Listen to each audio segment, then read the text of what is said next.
सिद्धार्थनगर में स्वामी प्रसाद मौर्य के बयान पर सियासत गर्म। प्योहरी आश्रम के महंत ने स्वामी प्रसाद पर कसा तंज। बिजनौर में थोक कारोबारी के घर में डकैती। बदमाशों ने कारोबारी की पत्नी बंधक बनाकर उसके साथ किया गैंगरेप।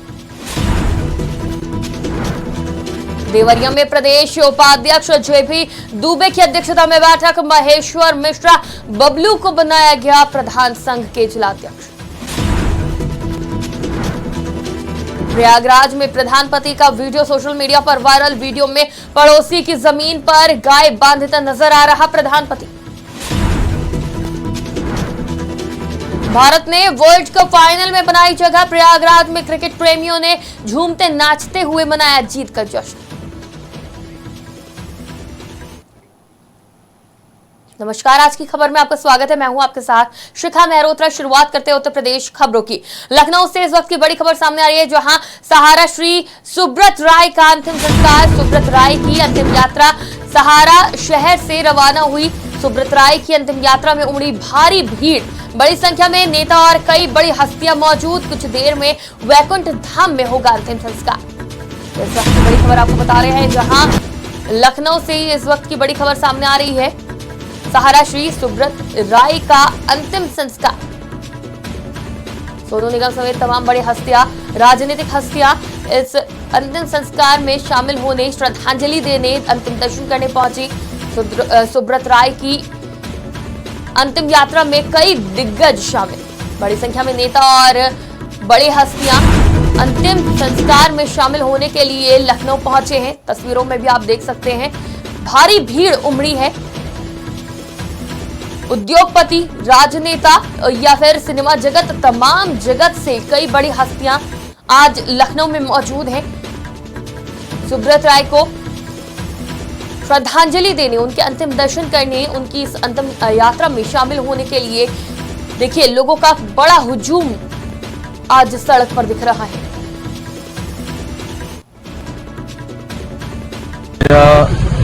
सुब्रत राय सहारा जी से समझिए 97-98 से बहुत लंबा सफर रहा है हमारा, बहुत लंबा सफर रहा है। मैंने उनके साथ में बहुत अच्छा टाइम बिताया है और लोगों को मेरे बड़े भाई भी थे, मेरे पिता समान के थे और मेरे बहुत अच्छे दोस्त भी थे। उनकी मेरे बीच में हर तरह की बातें होती थी। मैं क्या कहूँ, मैंने उनकी ज़िंदगी में इतनी अच्छी चीज़ें देखी हैं, इतनी अच्छी चीज़ें उनसे सीखी हैं मैंने। और मेरे बचपन ही कह लीजिए मुझे, उस समय मेरे दिमाग में भी एकदम नया आया था, तो उस समय इनसे मुझे सीखने का बहुत मौका मिला। उन्होंने बहुत अच्छे काम कर रखे हैं। मैं इस बारे में, जैसा जो उनके ऊपर केस में चला उसके बारे में, तो मेरी हैसियत नहीं कुछ भी कहने की, क्योंकि जो सच्चाई है वो तो ईश्वर जानता है। तस्वीरों में आप देख सकते हैं किस तरह से बड़ी संख्या में लोग अंतिम यात्रा में शामिल हुए हैं सुब्रत राय की।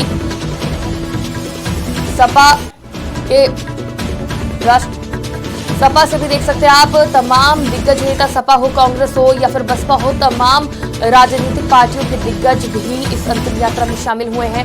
साथ ही कई लोगों को रोजगार दिया था, कई लोगों को आगे बढ़ाने का काम किया था, कई लोगों की हस्तियां बना दी थी। और आज तमाम हस्तियां और जितने कार्यकर्ता और करीबी लोग थे सुब्रत राय सहारा के, वो आज उनकी इस अंतिम यात्रा में शामिल हुए हैं।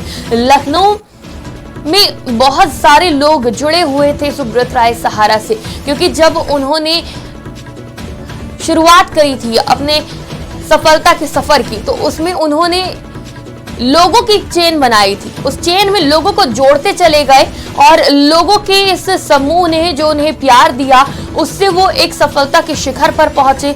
और उन्होंने भी कई हस्तियों को बनाया। जहां लोगों के प्यार ने सुब्रत राय सहारा को बनाया, तो सुब्रत राय सहारा ने भी कई लोगों को बनाया, कई लोगों का सहारा बने, रोजगार दिया, उनको घर दिया, तमाम सहायता करी। और आज यही जो मदद करी थी लोगों की, उसी का ये परिणाम है कि आज जब उनकी अंतिम यात्रा निकल रही थी, तो उसमें बड़ी संख्या में लोगों का हुजूम उमड़ा। लोगों की भीड़, नम आंखों से सभी ने उनको अलविदा कहा, अंतिम यात्रा में शामिल हुए और यही कामना की कि वो जहां रहें उनकी आत्मा को शांति मिले। सपा के राष्ट्रीय अहम सचिव स्वामी प्रसाद मौर्य के दिवाली के मौके पर दिए गए मां लक्ष्मी पर विवादित बयान को लेकर लगातार सियासत गर्म होती जा रही है। दिवाली के दिन स्वामी प्रसाद मौर्य ने अपने एक्स आईडी पर पोस्ट किया था कि दुनिया में जब लोग 2 हाथ और 2 पैर के साथ पैदा होते हैं तो मां लक्ष्मी के 4 हाथ कैसे। इस विवादित पोस्ट से महंत भी ज्यादा क्रोधित हुए। वहीं सिद्धार्थनगर के पुरोहित आश्रम के महंत लाल बहादुर दास जी ने भी तंज कसते हुए कहा कि स्वामी प्रसाद मौर्य की बुद्धि भ्रष्ट हो गई है। पहले भगवान राम पर विवादित बयान दिया, उसके बाद मां लक्ष्मी पर विवादित बयान दे रहे हैं।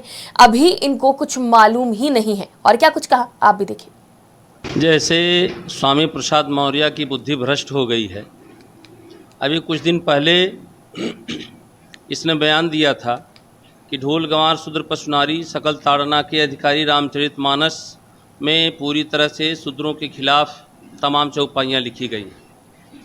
इस मूर्ख को यह नहीं पता है कि उसका अर्थ क्या होता है।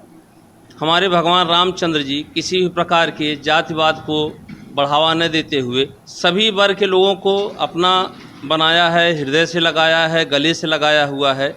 समरसता का एक संदेश देते हुए इस मूर्ख को यह भी नहीं जानकारी होगी कि शबरी माता किस जात की थी, जामवंत किस जात के थे, अंगद किस जात। बिजनौर में हार्डवेयर और पेंट के थोक कारोबारी के घर में घुसकर 5 बदमाशों ने डकैती को अंजाम दिया। साथ ही घर में अकेला पाकर व्यापारी की पत्नी को बंधक बनाते हुए सामूहिक दुष्कर्म किया और जलती सिगरेट से भी दागा, जिसके बाद पीड़िता को बेहोशी की हालत में कमरे में बंद कर बदमाश मौके से फरार हो गए। वहीं घटना से पुलिस महकमे में हड़कंप मच गया है। एसपी ने घटना के खुलासे के लिए पुलिस की टीमों का गठन कर जल्द खुलासा करने का निर्देश दिया। क्षेत्र में घटित घटना के बारे में अवगत कराना है कि आज प्रातः लगभग 8:30 बजे थाना नगीना देहात को सूचना प्राप्त हुई कि रायपुर सादात गांव में एक व्यक्ति के घर पर जब सायंकाल परिवारीजन एक रिश्तेदारी में गए हुए थे, घर पर केवल एक महिला अकेले थी। पड़ोसी के छत के रास्ते तो अज्ञात बदमाश घर के अंदर प्रवेश किए। उनके द्वारा महिला को नशीला पदार्थ सुंघाकर बेहोश किया गया और घर से ज्वेलरी, नकदी आदि चोरी कर ले गए। इस सूचना पर तत्काल क्षेत्राधिकारी नगीना मय स्थानीय पुलिस बल एवं फोरेंसिक टीम के साथ घटनास्थल का निरीक्षण किया गया। पीड़िता को मेडिकल के लिए भेजा गया। पीड़ित पक्ष द्वारा दोपहर में लगभग 1 बजे थाने पर तहरीर दी गई कि घर में 4-5 लोगों के द्वारा घुस करके लूटपाट की गई तथा पीड़िता के साथ देवरिया में प्रदेश उपाध्यक्ष जेपी दुबे की अध्यक्षता में पदाधिकारियों के साथ एक बैठक का आयोजन किया गया। कार्यक्रम में मुख्य अतिथि के रूप में सलेमपुर ब्लॉक के लोकप्रिय ब्लॉक प्रमुख सीमा उमरेश सिंह बबलू उपस्थित रहे। इस दौरान प्रदेश संगठन के नेतृत्व में महेश्वर मिश्रा बबलू को सर्वसम्मति से देवरिया जिले का प्रधान संघ का अध्यक्ष चुना गया। वहीं इस दौरान जिला अध्यक्ष महेश्वर मिश्रा बबलू ने कहा कि प्रधान साथियों का मान सम्मान, उनके हक की लड़ाई ब्लॉक से लेकर जिले स्तर तक लड़ी जाएगी। उन्होंने कहा कि संगठन ने जो जिम्मेदारी मुझको दी गई है उस दायित्व का निर्वहन पूरे मनोयोग के साथ किया जाएगा।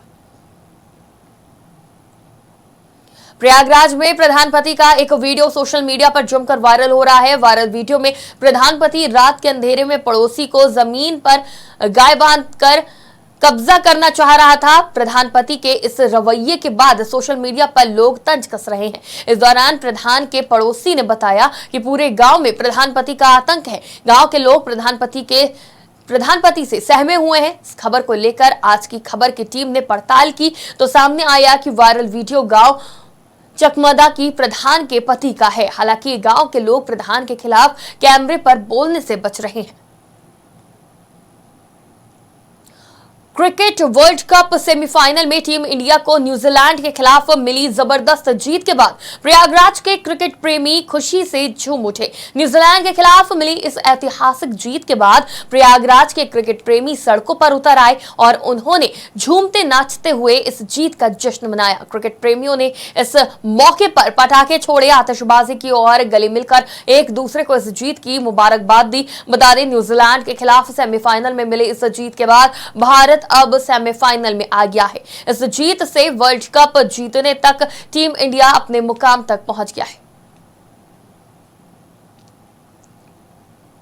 अमरोहा के युवा चित्रकार जुहैब खान ने सेमीफाइनल में भारत की जीत का जश्न अपने अलग अंदाज में मनाया और भारतीय क्रिकेट टीम के होनहार तेज गेंदबाज मोहम्मद शमी की उपलब्धि पर उनको बधाई देने के लिए दीवार पर कोयले से मोहम्मद शमी का 6 फीट ऊंचा चित्र बनाया, साथ ही उनको बधाई भी दी। उन्होंने कहा कि हमारे अमरोहा के साथ साथ पूरे देश की शान मोहम्मद शमी ने वर्ल्ड कप के इतिहास में जो झंडे गाड़े हैं, इसकी वजह से अमरोहा का नाम भी पूरी दुनिया में रोशन हुआ है। लखनऊ में बीजेपी विधायक डॉक्टर राजेश्वर सिंह ने महिला सशक्तिकरण को बढ़ावा देते हुए महिलाओं को सिलाई मशीन वितरण किया और मेधावी युवाओं को साइकिल वितरण किया गया, जहां उन्होंने कहा कि महिलाओं को आत्मनिर्भर बनाने के लिए 13 सिलाई केंद्र खोले जा रहे हैं। सरोजनी नगर विधानसभा में 55 सिलाई केंद्र खोले जा चुके हैं और 100 केंद्र खोलने का लक्ष्य है। करीब 6 महीने में लक्ष्य को पूरा कर देंगे और युवाओं को आगे बढ़ाने के लिए हम हमेशा युवाओं के साथ हैं। नहीं, वो अच्छा है। देखिए, लगातार सरोजनी नगर में महिलाओं बेटियों को आत्मनिर्भर बनाने के लिए हम लोग प्रयासरत हैं। अब तक 50 सेंटर खुल चुके हैं, लगभग 600-700 मशीनें हम दे चुके हैं और आज 5 नए सेंटर और स्थापित होने जा रहे हैं तारा शक्ति केंद्र, जिसमें इन आज के सेंटरों की विशेषता ही हमारी विधवा बहनों के लिए है। तो आज जो विधवा बहनों ने स्वयं सहायता समूह बनाए हैं, उन समूहों को हम मशीन दे रहे हैं और हमारा प्रयास है उनको भी ट्रेन करा के।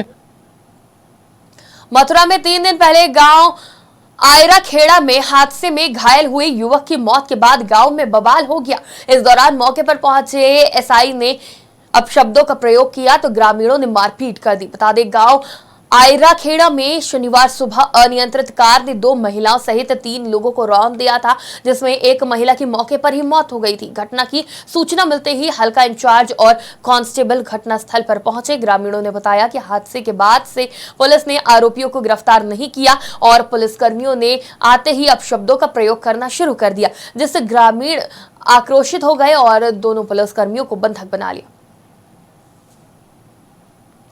रायबरेली में बीते दिन घर में पटाखा बनाते समय विस्फोट हुआ था। विस्फोट के दौरान 4 नाबालिग बच्चे गंभीर रूप से घायल हो गए थे, जिन्हें इलाज के लिए अस्पताल में भर्ती कराया गया, जहां इलाज के दौरान 2 मासूमों की मौत हो गई, जिससे आक्रोशित परिजनों ने भारी मात्रा में लोगों के साथ एकत्र होकर मृत दोनों बच्चों के शव को रोड पर रखकर मलके गांव चौराहा रोड जाम कर दिया। वही पीड़ित परिवार को 25-25 लाख रुपए और 2-2 बीघा जमीन परिजनों को आवंटित करने की मांग करी गई है और मासूम बच्चों से पटाखे बनवाने वाले आरोपी के खिलाफ सख्त से सख्त कार्रवाई की मांग की है। वहीं इस दौरान सरेनी, लालगंज, गुरबख्शगंज और खीरो सहित 4 थानों की पुलिस घटनास्थल पर मौजूद रही।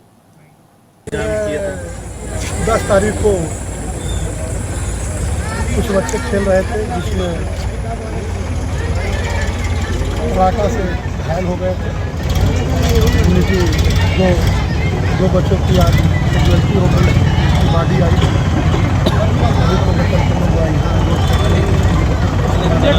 चले गए और कोई 10 बच्चे नहीं खेल रहे थे सर, पटाखा बना रहे थे बच्चे। अब ये तो जांच का विषय है। 10 साल या 12 साल के बच्चे से कौन पटाखा बनवा रहा था या ये तो जांच का विषय है। इसके बारे में अभी कुछ कहना उचित नहीं है। अभी फिलहाल क्या निर्णय हुआ, किस लिए जाम बोल तो लोग अपने घर गए, उनकी जो कुछ मांगे थी उसके बारे में हम लोग विचार करेंगे। जो भी होगा अनुमन्य वो उनको दिया जाएगा। नहीं, बच्चे विद्यालय जा रहे थे और उनको रास्ते में पैसों का लालच दे करके और गोले का लालच दे करके बच्चों से काम कराया गया। क्या बनवाया जा रहा था? गोला। अच्छा, फिर क्या हुआ? गोला बनाते हुए बमबारी हो गई, बच्चे झुलस गए। कितने बच्चे थे? बच्चे 4 थे, लेकिन 2 की कल मौत हो गई अच्छा, रात में। तो आज क्या हुआ? आज हम लोगों ने धरना प्रदर्शन किए। हम लोग बोल रहे थे कि डीएम साहब और एसपी साहब आवे तो वो अपनी हमारी बात सुने, हम लोगों का कुछ मतलब निदान करें, लेकिन वहाँ प्रशासन ने हमारी बात को ना सुन करके लाशों को उठवा दिया और हमारी लोगों की बात नहीं सुने। हम लोग ये चाह रहे थे कि हम जो बच्चे मरे हुए हैं उनको कम से कम 25-25 लाख रुपया दिया जाए और यहाँ जो अवैध रूप से जो पटाखा गोला बन रहे थे उसमें से बुलडोजर चल जाए और यह तुरंत गिरफ्तार की जाए। उत्तर प्रदेश की खबरों में फिलहाल इतना ही। देश और दुनिया की तमाम खबरों के लिए देखते रहिए आज की खबर।